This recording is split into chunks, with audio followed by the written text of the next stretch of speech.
Healthy eating starts in the kitchen. Hello, my name is Winnie Chen and I am a registered dietitian. Today, in this video, I'll be discussing the usage of the broth and demonstrate how to use it. Why broth is so important?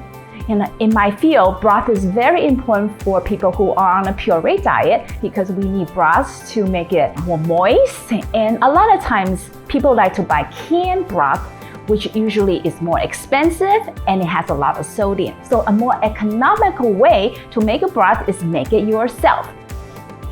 Broth is also important to make a soup. Having a good broth base makes the soup very tasty. And soup is really a great way of eating fruits and vegetables and also get you a one-pot dish with protein, with vegetable, with even some grain in it. Now let's talk about how to make a broth. When it comes to broth, you have to remember some of the key ingredients. First is your onion and your celeries. And then you wanted to do is that you want to season it with chicken or beef. You want to make a chicken broth or the beef broth.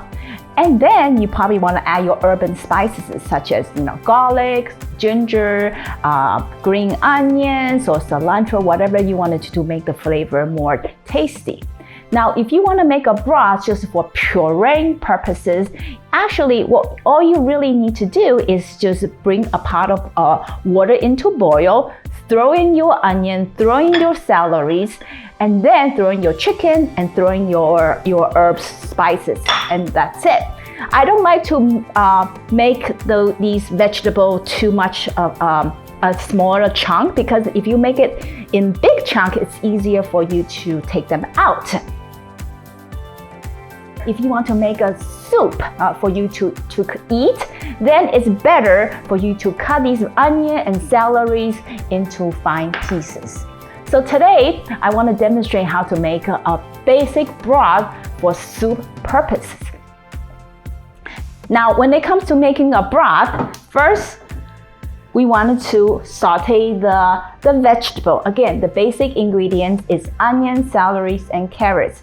But like I said earlier, if you want to make a broth just for pureeing your food, you don't actually need to go through this step. All you have to do basically really just throw in all your onions, celeries, and your meat and your herb, and that's it. But now, because we're making a broth, we're gonna eat these vegetables. So it's very important that we saute them first, and then you add your filling, such as your vegetable or your chicken.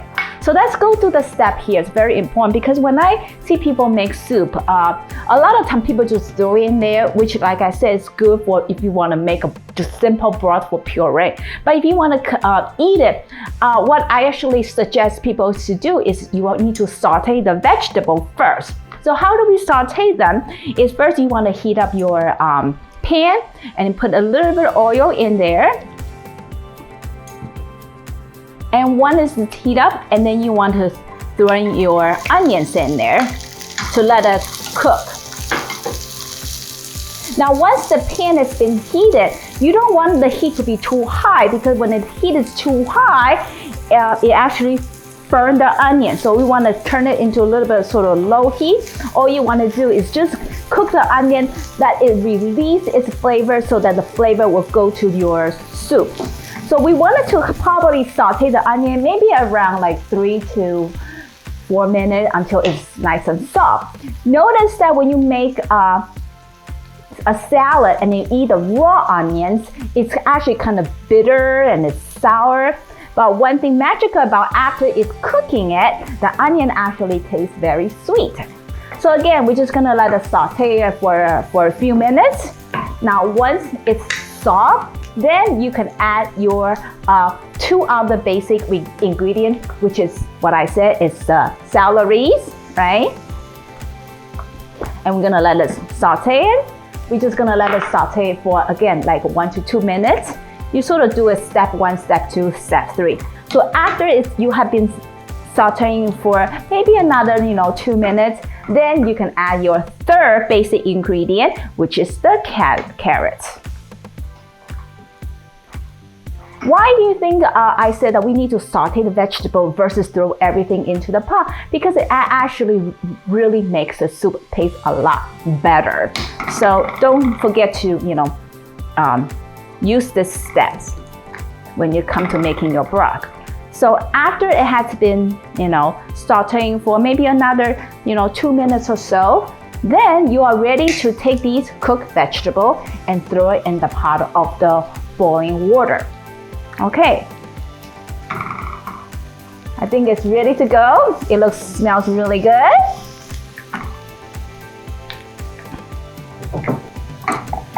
And now I'm ready to throw it in the pot.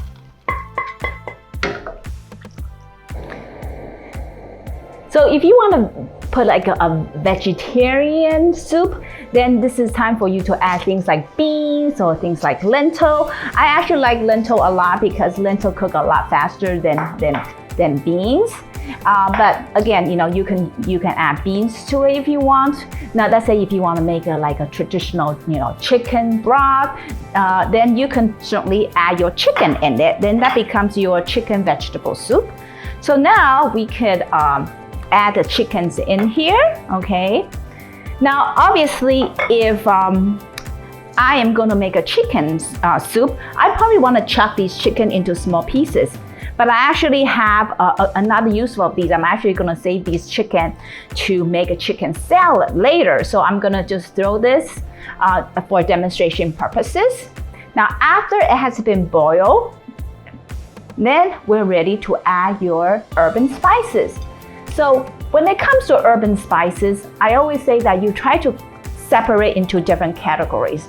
If you want to make a sort of an Asian chicken soup, then you want to use ginger, you want to use garlic, and you also want to use green onion. But let's say if you want to make a Latino soup, like a chicken tortilla soup, then you probably want to add garlic. You also wanted to put some cilantros in there, and then put maybe some lime with it, so it gives you that nice flavor that you want for a traditional Latino chicken tortilla soup. Now let's say if you want to make a more like an Italian chicken soup, then that's when you add the Italian herbs such as thyme, oregano, parsley, basil. So again, it really depends on what type of chicken noodle soup you like. You add the different spices to make it taste a little bit different. So now I think that I would like to make it more a Latino type of soup. So I'm gonna put some cilantros in there. Now again, you can, if you want to eat the cilantro, you can make them into small pieces. But if you just wanted to, for the flavor, I don't usually cut them because then it's easier for me to take them out. And then definitely garlic. Garlic's good for almost all cuisines. And I'm just gonna let it cook and let it simmer. And maybe after about 20 minutes or 30 minutes, your chicken soup is ready to go. Now, people have said that if the soup has been set overnight, all the flavor has been blended together. Actually, it tastes a lot better. So if you have the time, I would recommend that you make the soup a day ahead so that you get that full flavor of the soup that you needed. But I think that if you are in a hurry and you need to have just a nice hot soup to boost up your mood, then I think that just let it cook for a good 20 minutes or 30 minutes. It should be good. And lastly, obviously, you want to season with salt and pepper. I don't like to use salt and pepper too early because a lot of people I work with are on a low sodium diet. So I would really recommend that you just add the salt or the pepper just before you are eating it. I hope you enjoyed this quick video about making a broth, and bon appetit.